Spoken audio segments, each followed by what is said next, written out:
Halo guys, selamat datang di channel YouTube Aryan Ngapak. Oke guys, Aryan Ngapak mau membahas terkait soal tes untuk P3K tahun 2023 guys.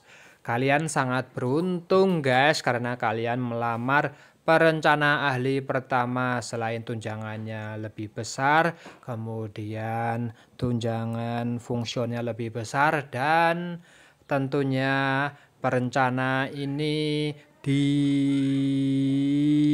bekerja di Bapeda atau di pusat di Biro Perencanaan, yaitu lahan basah guys. Jadi kalian semangat guys. Oke, kita bahas soal nomor 1. Menurut data tahun 2017, produk domestik bruto Indonesia menempati urutan ke-16 terbesar di dunia. Namun, dalam hal pendapatan per kapita, Indonesia menempati urutan ke-114. Fakta tersebut disebabkan oleh kenyataan kecuali A. Indonesia termasuk merupakan negara besar. B. Produktivitas tenaga kerja Indonesia masih rendah.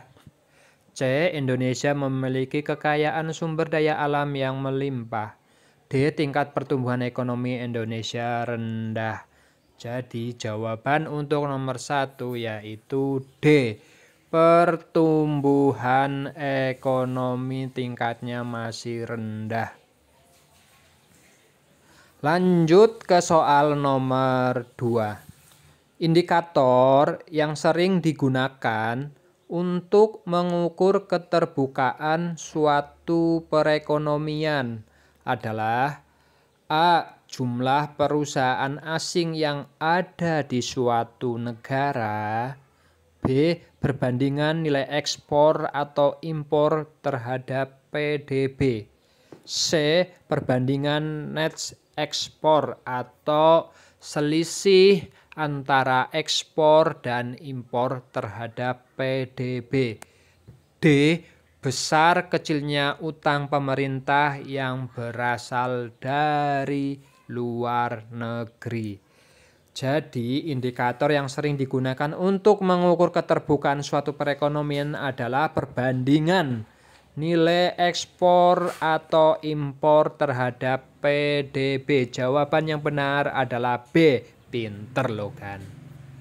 Lanjut soal nomor 3. Komponen utama dari perhitungan PDB berdasarkan pendekatan produksi adalah konsumsi rumah tangga, upah gaji pegawai, nilai tambah sektoral, dan D. Salah semua. Jawabannya adalah komponen utama dari perhitungan PDB pendekatan produksi nilai tambah sektoral. Jawaban yang benar adalah C.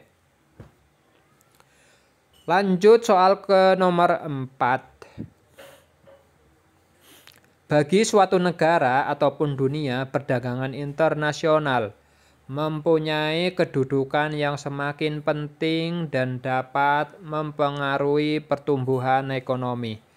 Semakin pentingnya perdagangan internasional dapat dilihat dari berbagai faktor.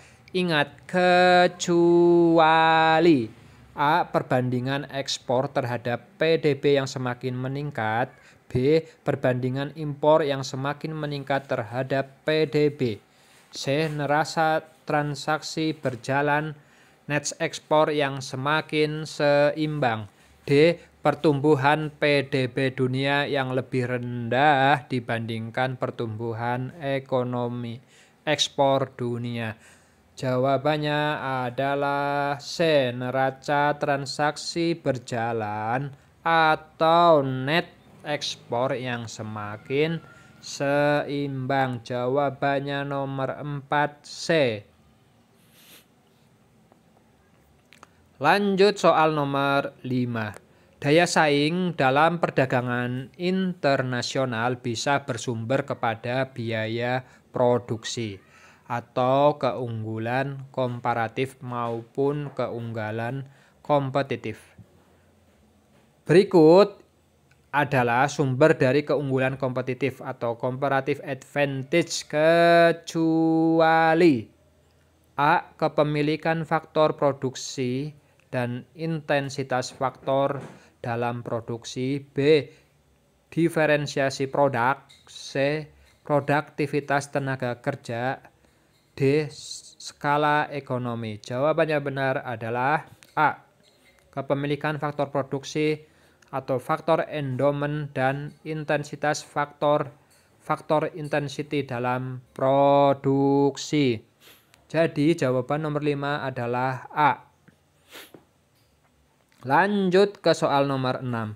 Salah satu prinsip dalam sistem perdagangan internasional di bawah WTO adalah Most Favored Nation yang mempunyai pengertian A. Suatu negara boleh mengistimewakan salah satu partner dagang anggota WTO asalkan ada dalam satu kawasan. B. Semua barang yang ada di pasar domestik, baik produksi dalam negeri maupun impor, harus diperlakukan yang sama. C. Semua jenis hambatan dalam perdagangan internasional harus secara bertahap diturunkan bahkan dihilangkan. D. Memperlakukan anggota WTO secara sama tanpa ada diskriminasi. Jadi untuk jawaban nomor 6, prinsip dalam sistem perdagangan internasional di bawah WTO adalah memperlakukan anggota WTO secara sama tanpa adanya diskriminasi. Jawabannya adalah option D. Nomor 7 guys. Berikut ini adalah aspek atau elemen yang penting dalam proses pembangunan menurut Todaro, kecuali A. Meningkatnya standar of living dalam bentuk pendapatan, konsumsi, layanan kesehatan maupun pendidikan. B. Terciptanya kondisi yang kondusif terhadap tumbuhnya harga atau kepercayaan diri masyarakat sehingga terciptanya martabat dan saling menghormati. C. Meningkatnya kebebasan masyarakat dalam menentukan pilihan terhadap barang dan jasa yang tersedia. D. Kondisi lingkungan hidup yang selalu bersih. Jadi untuk nomor 7 ini jawabannya menurut Todaro terkait dengan proses pembangunan adalah kondisi lingkungan hidup yang selalu bersih. D jawabannya. Baca dulu soalnya nomor 7. Kalau sudah dibaca, maka jawaban yang benar adalah option D, kondisi lingkungan hidup yang selalu bersih. Lanjut soal nomor 8. Konsep pembangunan yang berkelanjutan dapat diukur dari variabel berikut. Kecuali, ingat, kecuali A. Genuine saving yang positif. B. Welfare atau kemiskinan per kapita yang tidak menurun. C. Pendapatan per kapita yang terus tumbuh positif. D. Jumlah emisi karbon yang stabil. Kecuali pasti D. Jumlah emisi karbon yang stabil. Lanjut nomor 9. Beberapa hal di bawah ini adalah analisis ekonomi yang bisa digunakan untuk memperhatikan perkembangan neraca pembayaran suatu negara. Kecuali A. Mengetahui jumlah tenaga kerja Indonesia yang ada di luar negeri. B. Mengetahui peranan sektor eksternal dalam perekonomian. C. Mengetahui perubahan dan posisi utang luar negeri. D. Mengetahui perubahan posisi cadangan devisa dan potensi tekanan terhadap nilai tukar. Jadi jawaban yang benar adalah A. mengetahui jumlah tenaga kerja Indonesia yang ada di luar negeri. Kita lanjut ke soal nomor 20. Nomor 10. Jika suatu negara memiliki nilai transaksi berjalan current account yang menilai defisit, maka beberapa keadaan di bawah ini bisa terjadi dalam perekonomian kecuali. Ingat ya, soal selalu kecuali kadang-kadang. A. Cadangan devisa dari negara tersebut akan berkurang. B. Mata uang negara tersebut akan terdepresiasi terhadap mata uang negara lain. C. Harus ada modal masuk luar negeri yang cukup besar ke negara tersebut. D. Ekspor barang dan jasa negara tersebut akan lebih besar dibandingkan dengan impor barang dan jasanya. Jadi yang jelas jawabannya adalah D. Ekspor barang dan jasa negara tersebut akan lebih besar dibanding dengan impor barang dan jasanya. Oke, kita lanjut soal nomor 11. Ukuran utama dari besaran defisit anggaran pemerintah yang biasa digunakan sebagai salah satu indikator kritis ekonomi adalah A. Rasio antara jumlah defisit anggaran yang terjadi terhadap PDB. B. Besarnya jumlah pengeluaran pemerintah dikurangi dengan pendapatan pemerintah di tahun tersebut. C. Jumlah besaran utang luar negeri yang dibutuhkan oleh pemerintah di tahun tersebut. D. Bukan salah satu indikator di atas. Jadi, ukuran utama defisit anggaran pemerintah dikatakan kritis ekonominya itu apabila jawabannya yang benar A. Rasio antara jumlah defisit anggaran yang terjadi terhadap PDB, Produk Domestik Bruto. Soal nomor 12. Berikut ini adalah hal yang terkait dengan defisit anggaran pemerintah dalam APBN kecuali kecilnya rasio penerimaan pajak terhadap PDB. B. Defisit anggaran pemerintah diperlukan untuk mendorong kegiatan ekonomi dan menciptakan lapangan kerja. C. Pinjaman luar negeri diperlukan untuk membiayai defisit anggaran pemerintah. D. Pemerintah bisa melakukan pinjaman kepada Bank Indonesia untuk membiayai defisit. Kecuali berarti A. Kecilnya rasio penerimaan pajak terhadap PDB atau tax ratio. Lanjut soal nomor 13. Tabel input-output bisa digunakan di negara-negara berkembang untuk menentukan sektor-sektor atau kegiatan-kegiatan kunci yang menjadi unggulan pada perekonomian suatu negara. Pada dasarnya, penentuan sektor kunci tersebut merupakan perwujudan dari penerapan strategi pembangunan yang bersifat A. Balance growth strategy, B. Unbalanced growth strategy, C. Big pass strategy, D. Forward and backward linkage strategy. Jadi jawabannya yang benar nomor 13 B. Unbalanced growth strategy. Lanjut ke soal nomor 14. Jika incremental capital outcome ratio atau ICOR adalah sebesar 5, maka ditargetkan pertumbuhan ekonomi sebesar 6%. Maka dibutuhkan investasi sebesar A. Sebesar 300 triliun jika PDB-nya sebesar 1.000 triliun. Sebesar 600 triliun jika PDB-nya sebesar 1.000 triliun. Sebesar 11% dari produk domestik bruto. Sebesar 30 triliun jika produk domestik bruto sebesar 10 triliun. Jadi jawabannya adalah A. A guys, sebesar 300 triliun jika PDB-nya sebesar 1.000 triliun. Ingat, ICOR itu investasi dibagi dengan Y. Y itu perubahan nilai output. Lanjut ke soal nomor 15.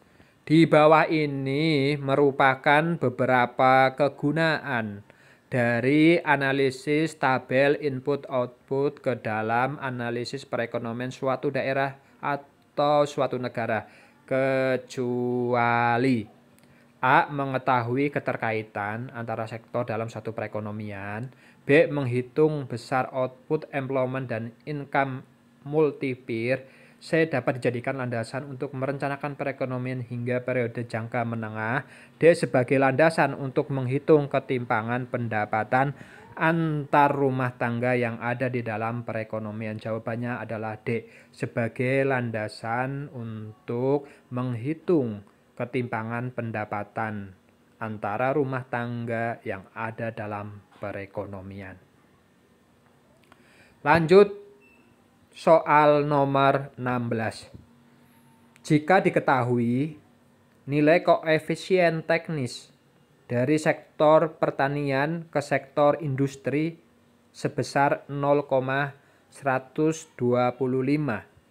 maka yang benar dari pernyataan di bawah ini sebagai analisis dari nilai koefisien teknis tersebut adalah A. Sektor pertanian akan membayar ke sektor industri sebesar Rp125 untuk setiap Rp1.000 output yang dihasilkan oleh sektor industri. B. Sektor industri harus membayar ke sektor pertanian sebesar Rp125 untuk setiap Rp1.000 output yang dihasilkan oleh sektor industri. C. Sektor pertanian harus membayar kepada sektor industri sebesar 125 juta untuk setiap 1 miliar rupiah output yang dihasilkan oleh sektor pertanian. D. Sektor industri harus membayar ke sektor pertanian sebesar 125 juta rupiah untuk setiap 1 miliar rupiah output yang dihasilkan oleh sektor pertanian. Jadi untuk soal nomor 16 cermati dulu ya guys. Soal 16 cermati dulu. Maka setelah dicermati diperoleh jawaban B.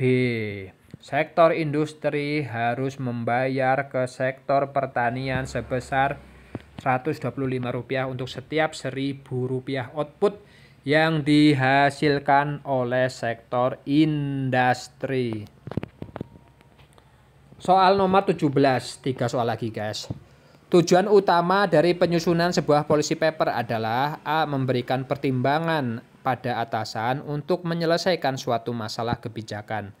B. Memberikan rekomendasi kebijakan yang paling tepat bagi para pengambil keputusan. C. Menunjukkan kepada pengambil kebijakan mengenai adanya permasalahan penting dalam kebijakan selama ini. D. Sebuah kertas kerja bagi para polisi analisis dalam pelaksanaan tugas kesehariannya. Jadi tujuan utama penyusunan policy paper adalah jawabannya B. Memberikan rekomendasi kebijakan yang paling tepat bagi para pengambil keputusan. Soal nomor 18. Dalam SWOT analisis, konsolidasi diperlukan apabila kondisi berikut terjadi. A. S kurang dari W dan O kurang dari T. B. S lebih dari W dan O lebih dari T. C. Faktor internal lebih kuat dibandingkan faktor eksternal. D. Faktor eksternal lebih kuat dibandingkan faktor internal. Jadi SWOT analisis diperlukan apabila kondisi terjadi S kurang dari W dan O kurang dari T. Jawabannya A. Manakah di antara pernyataan di bawah ini yang merupakan keterbatasan goal setting? Nomor 19. Manakah di antara pernyataan di bawah ini yang merupakan keterbatasan goal setting? Itu soalnya. Jawabannya A. Jika penggabungan menetapkan tujuan dengan insentif uang, kemungkinan pegawai akan menetapkan tujuan yang mudah daripada yang sukar. B. Potensial menciptakan pegawai untuk fokus kepada suatu hal yang sempit dalam mengukur kinerja dengan mengabaikan aspek kinerja yang sulit untuk diukur. C. Penetapan tujuan hanya efektif untuk pekerjaan yang sudah mapan dibandingkan dengan pekerjaan dalam situasi proses pembelajaran atau kompleks. D. Pernyataan A, B, C benar semua. Jadi jawabannya option A, option B, option C benar semua. Jawabannya adalah D. Soal nomor terakhir guys, nomor 20. Cukup sampai nomor 20 aja dulu. Upaya untuk mendorong dan memungkinkan individu-individu untuk mengemban tanggung jawab pribadi atas upaya mereka memperbaiki cara mereka melaksanakan pekerjaan-pekerjaan mereka dan menyumbang pada pencapaian tujuan-tujuan organisasi merupakan definisi dari A. Pengembangan pegawai, B. Pelatihan pegawai, C. Motivasi pegawai, D. Pemberdayaan pegawai. Jawabannya udah pasti nomor 20 adalah D. Pemberdayaan pegawai. Oke guys, paham ya guys? Jadi sampai di sini dulu pembahasan soal-soal tes P3K. Nanti lanjut di video berikutnya part 2, part 3, part 4, part 5. Kalian ikuti terus channel YouTube Aryan Ngapar.